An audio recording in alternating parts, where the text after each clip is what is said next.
शाहूवाडी तालुक्यातील माण इथल्या प्राथमिक आरोग्य केंद्राच्या पार्किंगमध्ये उभ्या असलेल्या रुग्णवाहिकेला अचानक आग लागली।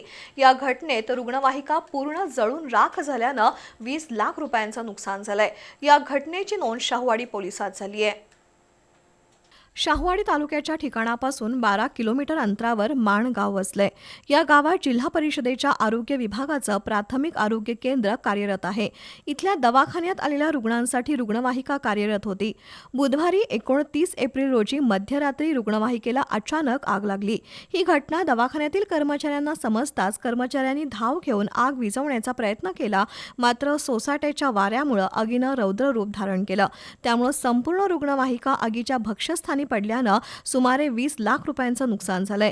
रुग्णांसाठी आधारवड ठरलेली रुग्णवाहिका आगीच्या भक्ष्यस्थानी पडल्याचं माणगावात कळताच नागरिकांनी घटनास्थळी गर्दी केली होती।